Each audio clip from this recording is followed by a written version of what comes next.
నమస్తే, నేను మీ ఈశ్వర్. ఈ 6 న్యూస్ కి స్వాగతం. వార్తల్లోని ముఖ్య అంశాలు.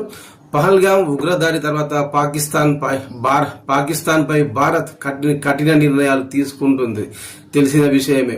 సింధు జలాల పంపిణీ నిలిపివేత, పాక్ పౌరులకు వీసాలు జారీ రద్దు వంటివి, వాగా బోర్డర్ నిలిపివేత, ఇరు దేశాల మధ్య ఎగుమతులు దిగుమతులు నిలిపివేత, ఇరు దేశాల మధ్య గగనతల నిలిపివేత తదితర చర్యలతో పాకిస్తాన్ ఇప్పుడు ఆర్థిక సంక్షోభాన్ని ఎదుర్కొంటోంది.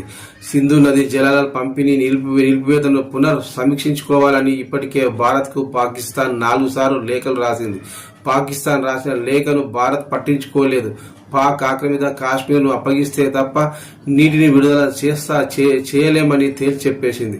తాజాగా ఇదే విషయంపై పాకిస్తాన్ పీపుల్స్ పార్టీ నాయకుడు బిలావర్ భుట్టో జర్దారీ కీలక వ్యాఖ్యలు చేశారు. పాకిస్తాన్తో భారత్ ఒప్పందాలకు రావాలని విజ్ఞప్తి చేశారు. ఇరు దేశాల మధ్య ఉన్న అన్ని సమస్యలను పరిష్కరించుకోవాలని సూచించారు. పాకిస్తాన్కు భారత్ నీటిని నిలిపివేయడం పైన మండిపడ్డారు. ఇలానే కొనసాగితే మరోసారి యుద్ధం జరగ తప్పదని భుట్టో వార్నింగ్ ఇచ్చారు. భారత్కు 4 లేఖలు రాసినా పట్టించుకోవడం లేదని, భారత్ వైఖరి ఇలానే కొనసాగితే యుద్ధం తప్ప మరొక మార్గం లేదని తేల్చి చెప్పారు. అయితే పాకిస్తాన్ యుద్ధాన్ని కోరుకోవడం లేదని, కానీ దేశ భద్రత నీటి హక్కులపై పాక్ ఎక్కడికైనా వెళ్తుందని కీలక వ్యాఖ్యలు చేశారు భుట్టో.